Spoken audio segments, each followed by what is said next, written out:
live fully, and never stop learning. Welcome to the Effortless English Show. Let's get started. So hello, everyone. Hope you're doing well. We are live from the United States, and today's show, we're supposed to have Shri as our guest. Shri is a VIP member from Indonesia, but haven't been able to connect with her, so maybe not. Maybe just me today. It's early morning here in the west coast of the United States. So today I'd just like to talk a little more about why you're learning English. You know, one of the key, let me get comfortable here. One of the key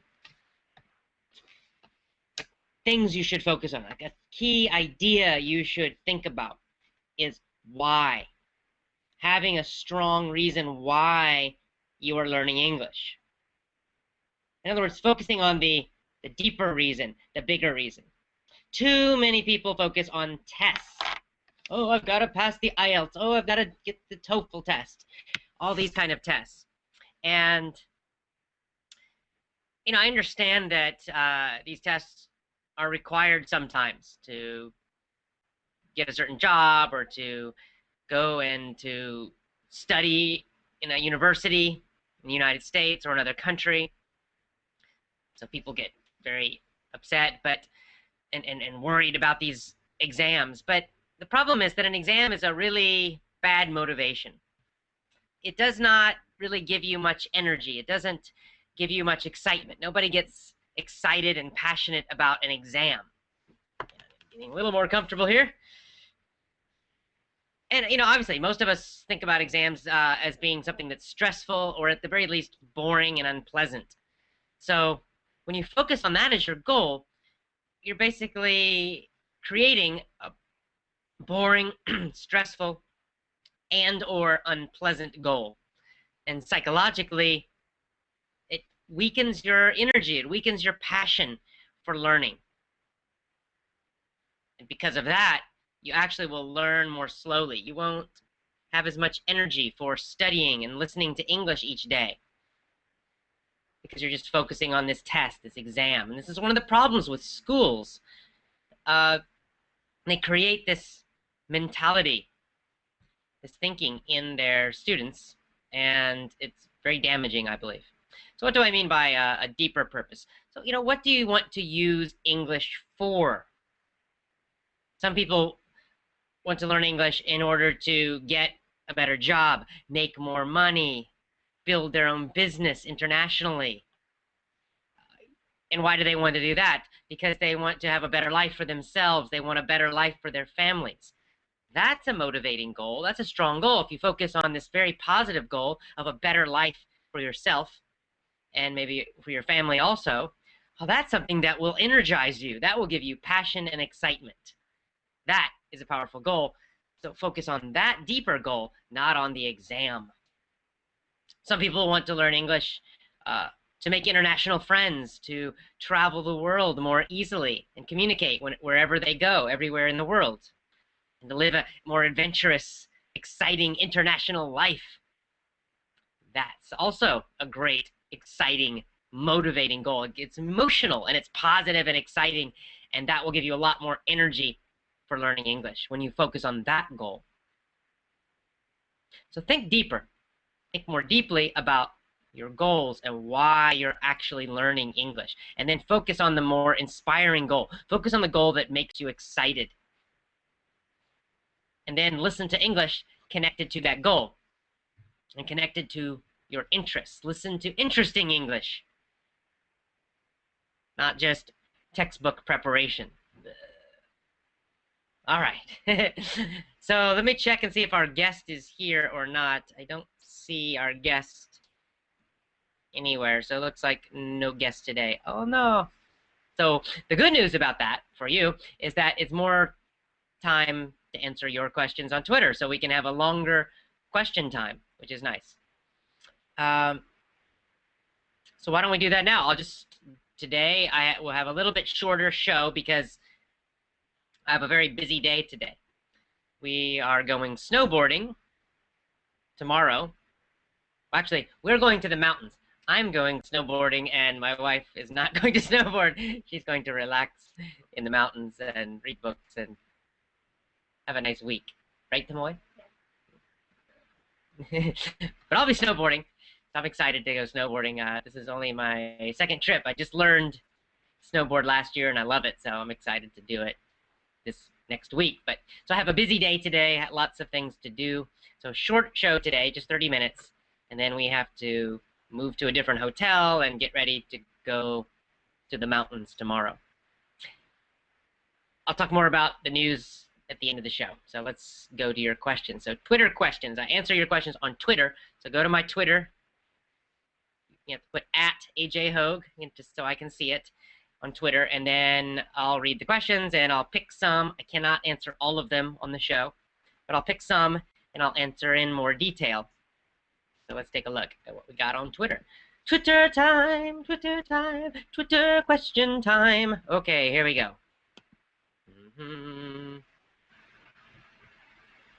Oh, okay, good. Great question from Milky Way, one of our VIP members in Saudi Arabia, I believe. He mentions reading. I'm really interested in reading and its power. I would like to hear your tips and ideas about it to encourage me more. Thank you. Okay, fantastic. Love it. One of my favorite topics. The power of reading. Now, first of all, let me recommend the book, The Power of Reading. Power of Reading by Dr. Stephen Krashen, one of my favorite language experts and researchers. He's an expert on language learning. So Dr. Krashen's book, The Power of Reading, has lots and lots and lots and lots of research studies about the power of reading, and specifically the best way to learn to read for children or adults learning another language, and what are the benefits of reading. So there are several points to this. Number one, what Dr. Krashen found, what the research shows, is that the best way to improve your reading comprehension, your reading speed, is to simply read for enjoyment. In other words, do not read some kind of reading textbook. They actually have that. Oh, it's horrible. I remember them from school sometimes. These horrible little, reading books that has like a little passage and you read it and then you have to answer all these questions about what you just read. So boring and horrible. Do not use that. Do not use the school method like that. That's horrible. And the research shows it does not work well. It's a weak, ineffective way to improve reading. So guess what? The good news is the best way to improve reading is to simply read easy, enjoyable books. Novels, storybooks, articles, comic books. Like there's actually a few research studies just about comic books, like manga, Japanese manga, or comic books. And that children who read comic books improve their reading faster than children who only learn it in school from those horrible textbooks. So just reading comic books is a great way. If you like comic books, if you like graphic novels, those can be useful for improving reading. So it works for children learning their own language, and it also works for adults learning a new language, English, for example. So a couple points about this. It's very simple. So point number one is that it needs to be easy for you. That means you do not need a dictionary to understand the book. So this is a problem. I remember when I was teaching in San Francisco, when we lived in San Francisco, many of my students would try to read every day. The problem is they would read something from the newspaper. If you're more advanced, the newspaper might be fine. But these students were not advanced. So I remember watching them trying to read a newspaper, and for just one article, one page, it took them hours to read it, because every third or fourth word, they had to circle it and look it up in the dictionary. And it was just much too difficult. That's not what you want. You want to just pick it up and just be able to read and understand, 95% of the words. The other 5%, the new words, you can guess the meaning. When you understand most of the page or most of the book, and then you find one new word on the page, it's easy to guess the meaning of the word because you understand the whole situation. You understand all of the words around it.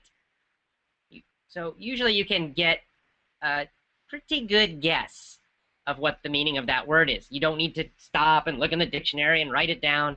Not necessary. Just continue reading and enjoying the story. And you will see that word again. And when you see it again, it'll be a little bit different situation and you'll guess again and your guess will become even better. And the more you see the word naturally in the book or in other books, it will get clearer and clearer in your mind. And that's how you learn vocabulary. That's another thing Dr. Krashen found from the research is that this kind of reading, he calls it free voluntary reading. Free voluntary reading. We can just call it reading for fun, reading for pleasure. This kind of reading is the best way to increase vocabulary. The best way. Now, of course, for a person learning English as a foreign language, when you learn vocabulary from reading, that's great. It helps a lot. But you will not hear the pronunciation of that word, unfortunately. And that can be important, especially when you're not comfortable figuring out pronunciation. So it's good to also use an audiobook at the same time. So read a novel, read a story, and then at the same time you can listen to the audio version. That's great. It's not always necessary. It's fine to just read novels, to read books for fun. That's fine. You can just read a book when you're on the, on a bus, on a train, at the beach, whatever. That's perfectly fine. But when you can, when possible, also add the audiobook version. It's double the power. So the thing is, just read a lot. That's all. I mean, all the research shows is that the very simple method of reading easy, enjoyable things, especially books, is the best way to improve your reading speed, your reading comprehension, understanding, your vocabulary, and your writing ability. It's the best way to improve all of those. It will also help with your grammar. It's amazing. So just reading and reading and reading books every day in English is a fantastic method. Add the audio version, even better. It will help your speaking too. So that's a great question. It's one of my favorite topics. So again, Dr. Krashen wrote a book, The Power of Reading by Dr. Stephen Krashen. So check out the book if you're really interested in the research about reading. Okay, so get on to Twitter, twitter.com, and ask your questions there. So just put in your question on the Twitter or on the page where you can see the show. Is the show working okay, Tamale? It seems to be working. Okay, good. All right, so twitter.com for your questions. Let's take a look. Oh, we got bunches of questions. Okay, sorry. Okay, this is a common question, so it's the next one. Sergen Tunker, I don't know if it's a Twitter name. I don't know how to pronounce it. Asks, says that native speakers like my speaking. Fantastic. I can speak quite well. Even better. But when I feel nervous, it affects my speaking badly. What should I do? Okay, well, first of all, congratulations that you speak well and native speakers like your speaking. So basically, you have a problem just in situations where you get nervous, where you feel nervous. First of all, everybody has that problem, including native speakers. So it's not an English problem, it's psychology. If I get very nervous, then I have a problem. So for example, like if let's say that you're single, there's a single guy, a single man, and he sees a beautiful woman, super beautiful woman, really, really, really, really, really pretty, and he wants to go and ask her on a date. And she has already a couple of guys talking to her. And the guy wants to walk across and introduce himself to the girl and ask her for a date. Most guys will feel quite nervous in this situation. Guess what happens to their speaking? It gets worse. even a native speaker, an American or someone from England or whatever, they walk up and they hi hi right, they'll feel their throat getting tight and their brain just turns off. They can't think of the right words. So it's a problem for everyone, not just English learners. How do you deal with this situation? Well, you cannot totally eliminate it because nervousness is a kind of fear, and it depends on the situation. So everybody has different situations that make them nervous or afraid. So something that makes me nervous maybe will not make you nervous. Maybe you're totally relaxed because you have more experience, you feel more confident about that situation. I'll give you a simple example: public speaking, speaking to a big group. So in the beginning, many years ago, I was very nervous about public speaking. Therefore, when I stood in front of a group and started to talk, my English seemed to get really bad. Right? I couldn't. I was nervous. I was shaky a little. My hands would shake, and I could not think of the right words. The sentences came out very strange. My voice changed. My pronunciation changed. It was terrible because I was nervous. Now, it's the opposite. Now I'm very excited about public speaking. I love speaking to groups, and I prefer very large groups because I like the energy. I have a lot of experience speaking to groups now. So now there's no nervousness at all. In fact, I become very excited. I speak better in front of a group now. It's interesting because I get really excited. I'm in a great emotional state, a very excited, powerful emotional state, emotional feeling. Because of that, my speaking actually improves when I speak to a large group. But in a totally different situation, maybe at a party with a lot of people I don't know, I'm more nervous. I'm more introverted. I'm a little more shy in that situation. So my speaking will get worse. The question was, how do you deal with this? First of all, the first step to deal with this is you have to identify which situation is important to you, or situations. So, because you cannot just totally prepare for all of it. So if there is a super stressful situation that will come and you need to speak well, you must prepare for it, such as a job interview, a public speech or presentation, something like that. How do you prepare for it? Well, what you do is you get yourself very excited into a peak state. We call it peak state, top state. It means you jump, you get excited, you play exciting music, make yourself feel great. Then you practice. If it's a job interview, you practice answering job interview questions. Then you get yourself feeling excited and strong, and then you practice again. Every time you practice for job interviews, for example, you get yourself excited and feeling strong and powerful. You do the same for powerful public speaking. This is what I did and what I still do. I get myself feeling very excited, then I practice my speech. Get very excited, then I practice my presentation. And over time, you connect the feeling of excitement to the situation, and you'll feel better. The other solution is to just do it more. Put yourself in that situation more often. With public speaking, for example, the more you do it, the more comfortable you will feel. So the first time you might feel very nervous, but after 100 speeches, you will naturally feel much more comfortable giving a speech. You will not feel as nervous. So that's the other thing, is more exposure to the situation. All right, good questions. Very good questions. Let's keep going. The questions are coming fast. All right, we got a few more minutes.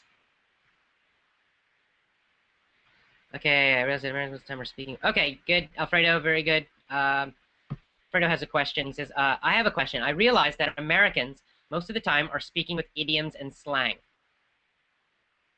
I'm not sure what the question is, but it's a good comment. And this is true. Americans, I don't know, I assume British people also do this, and Australians and New Zealanders as well. But Americans, I know, because I'm American, so Americans do use lots of idioms. some Americans use more idioms, some use fewer. I don't use lots of them myself when I speak, but I still use them. My father, on the other hand, uses them a lot.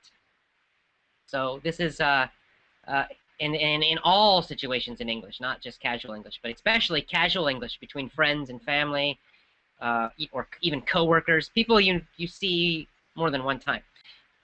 Americans will use a lot of idioms and some slang maybe. So it's very important to understand these. Now the key point about idioms and slang, you do not need to use them yourself. In fact, I recommend that you do not. Don't use them. Don't try to use American slang, for example, because it's very difficult to use it correctly. Usually when I hear people from other countries trying to use American slang or idioms, it sounds strange. It's not quite right. The situation is not quite right. Because idioms have they have a meaning, but there's also a cultural meaning, a cultural connection. If you don't totally understand the culture, it can be very difficult to know when to use an idiom. But that's good news. That means there's no stress. There's no need to try to use idioms. You don't need to. You only need to understand them, and that's easier. It's easier to understand than to use. Understanding is a passive vocabulary. Using is active vocabulary. So you just need passive vocabulary for idioms. You just need to know them when you hear them. And this is why we created Learn Real English. So, Kristen and Joe make lessons that are focused on casual English, especially idioms. So all of the Learn Real English lessons are focused on idioms, idioms, idioms, lots of idioms. So, yes, you do need to learn them, but no need to actually use them when you speak. Speak in normal English, direct, simple English is fine. All right, let's keep going on the questions.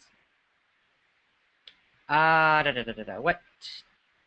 Max Gualtieri asks, what Tony Robbins teachings do you apply to your teaching methods?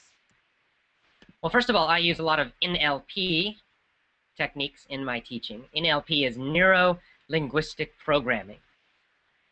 It's a success psychology system. It's the system that Tony Robbins learned and uses. But Tony did not create that system. It was created by two other men, John Grinder and Richard Bandler. They each created this system called NLP. Tony Robbins learned from them, and I've learned from Tony Robbins, and I have also learned from Richard Bandler, one of the NLP creators. And I use a lot of these success psychology methods and techniques in Effortless English. And which ones, there's too many for me to talk about right now because I use lots of them. They're not all obvious. Some of them are a little kind of secret, not secret, but I don't talk about them, but I'm using them to help you learn faster. One simple one I just mentioned is this idea of using strong emotion, connecting strong emotion to English, to English listening and to English speaking. So in NLP, they realized that our performance, our learning, our mental ability, even our physical abilities are connected to our emotions. If we have negative emotions, weak emotions, our brain works less well. We remember less. We learn slower. Our performance is worse. This is why, so if you're nervous, which is kind of a negative emotion, your speaking will get worse. Now, the good news is the opposite is true. When we're feeling strong and powerful and excited, these strong, powerful emotions, we learn faster. Our brain works better. We remember more, and we can perform better. So with speaking, we can actually speak better when we feel strong and powerful, which is great, right? That's fantastic. And even in sports, athletes naturally do this. When you're feeling strong and powerful and confident, your sports ability increases. You will perform better in the sport. I mean, you can imagine if at the Olympics, if an athlete is feeling just depressed and sad and nervous, their performance will be lower compared to another athlete feeling strong and confident. Yeah, I'm ready. Yeah, their performance will be better.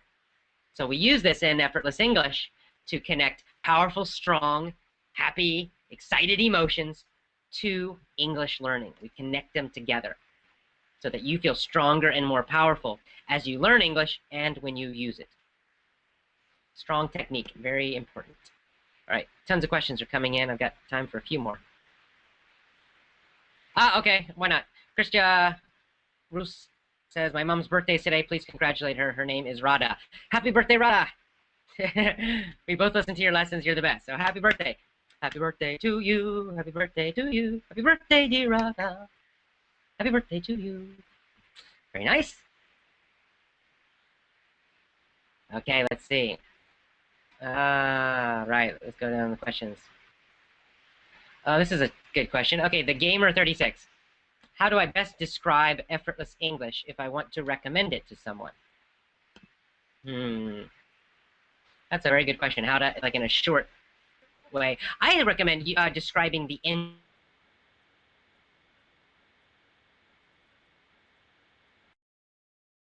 idea that, okay, imagine there's a road.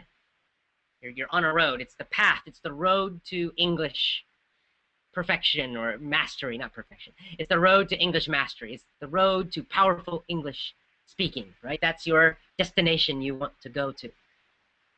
And you're going to have a car to drive on this road. That's how you learn English, right? It's your way of learning English. That's the car you're driving. So this car kind of has two parts. It has gasoline, fuel, and it has an engine that makes it go, gives the power. So old methods have kind of a weak gasoline. The gasoline is our energy, our psychology, our feelings, our motivation, all of our psychology. That is the fuel, the gasoline. So if the fuel is strong and exciting, as I just mentioned, you get more power, you achieve your goal faster and better.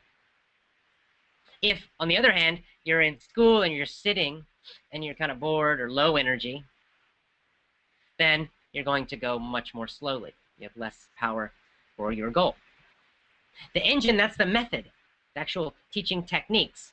And we use a natural method like it's modeled on how babies learn, right? Effortless English is focused on a method that is similar to the natural way that small children learn languages. Of course, it's adapted for adults, but it's the same principles. Listening, deep learning, all of those 7 rules. That's the engine. So when you put the two together, strong, powerful emotion and psychology, plus a strong, powerful method, Effortless English, 7 rules, then boom, you have a race car. You have a race car and you get to your destination faster, and it's more fun to drive a race car. It's exciting. So that's how I describe Effortless English to people. That's how I describe it at my seminars to people who don't know it. So you could do that. Or you could just tell them the results you're getting and what you're doing. But I appreciate when you tell other people because it helps to spread our mission. You are the ones who spread the mission. It's up to you to spread the news about Effortless English. I can only do some, but most of it comes from you now, telling other people. So thank you. All right, we'll go with one more question. And then it's time to go. Okay. Let's see.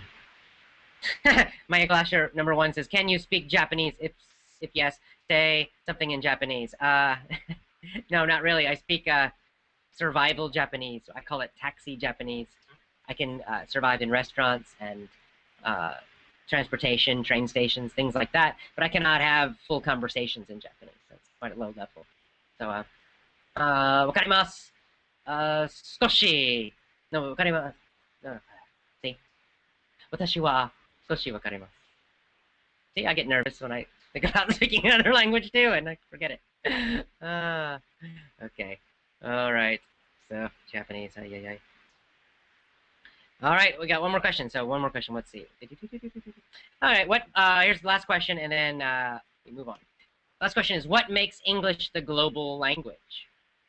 Well, I think what makes it the global, why is it the global language? Simply, why has it become there's kind of 2 questions here. Number 1 is is a history question. Why has English become the global language? It certainly is the global language. Why? That's just history. I think it's connected to uh, the power of first the British Empire and then the American Empire, essentially. So I think that just, the British had a global empire for quite a long time, and they had colonies and influence all over the world. They were probably the most powerful colonial empire. So because of that, English became quite important in many countries. They started it. And then after World War II, the United States became, the global superpower, and especially after the Cold War, it has become the sole superpower. And so it's just, it's that historical reason that English has dominated. So that's kind of the historical question. Why is it now the global language? Simply because that's what the world has accepted. Because in diplomacy, English is the international language now. In science, definitely, English is the international language. So in science journals, international science journals are written in English. Science conferences that are international, again, are in English, usually, most. It is the international language of travel. So if you want to travel around the world and just enjoy traveling, English is the most useful language. It's the one that's spoken by most people as a second language, as a foreign language. In business, again, English is the international language of business. So that's just the way it is. It has become adopted, and it's one of these things that as more people do it, it becomes stronger and stronger. And now that it's the international language in all of these areas, it has essentially become the world language. Which is good news for me because I already speak it. And for you, it means it's good news for you too because you also speak it. Now you're using effortless English, you're enjoying it more, you know how to learn it more powerfully and more enjoyably. So this gives you an advantage in life. It certainly does. It gives you an advantage in business and your career, your jobs. It gives you an advantage with travel. It gives you an advantage for learning because English is the #1 language on the internet and of websites. In terms of book publishing, I believe that English is also #1 in the world, the #1 language. So you have a lot of advantages by knowing English and being a powerful English speaker and really understanding it. So congratulations to you. It really gives you some great benefits, and that's good. Okay, so here we go. Let's go onwards. We're almost done with the show. So the last part is just the I just want to talk about Effortless English News. Effortless English News. What's happening in Effortless English and with me personally. And then we'll finish today's show. So the big news is that the original course is ready. My original course is ready to be open again. We are releasing it again. Yeah, finally, we did it. So it's all ready. The website's finished for it. It's basically done, ready to go. So we will probably open it next week if I have an internet connection in the mountains, where I'm snowboarding. If there's an internet connection, I will start to send some emails and Twitter posts and Facebook posts. I will give information about the original course and how to get it. It's simple. Now here's the thing. If you're a VIP member, you will get a discount on the original course. So VIP members always get discounts on my new courses or any course that I release. So VIP members, I will send you an email with a discount code, with a discount. So you will get a nice discount for the original course. If you don't have it already, many of our longtime VIP members bought the original course many years ago when I was selling it. But if you don't have it already, it's great. It's a good one to add to the VIP membership. It has many of my most popular lessons. Now, one thing I will do, maybe in about a week and a half, 2 weeks, well, maybe next weekend, actually. Yeah, 1 week from now. Next weekend, I will do a special webinar only about the original course, open to everyone. So I'll do a webinar kind of like this, kind of like the Google, I'll use Google Hangouts probably, like this. and I'll do just about the original course. I'll talk about the original course, what's in it, you know, who it's useful for, and I'll answer questions just about the original course. So you can get on Twitter or on Google Plus, and you can ask me questions. You know, is the original course right for me? You know, what is any questions you have, you can ask about. So why don't we do that? We'll just wait until next weekend to open the original course for everyone.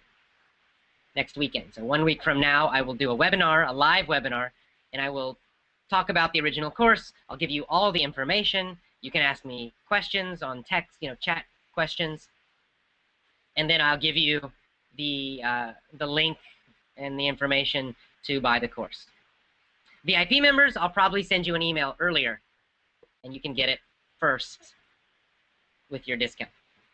That's what we'll do for the original course. So next week, I'll do an extra show like this, an extra webinar, open to everyone, just about the original course, and you can hear more about it, ask questions, all of that. That'll be the official reopening of the original course. I think you'll love it. It's one of the most popular courses I have. Lots of lessons in there are super popular. So, okay. All right, so as usual, continue learning, never stop learning. Continue learning, continue improving all the time.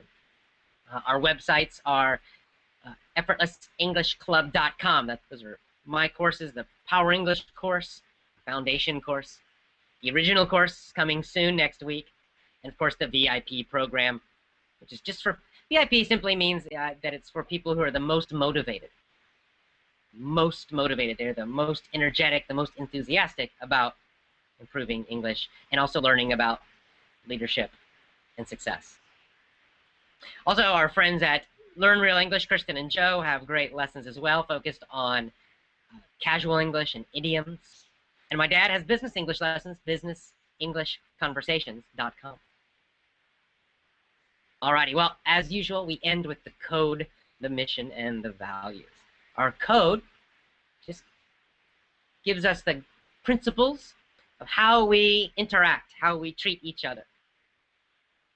Right? We do the best we can, number one. We do the best we can. We just do our best.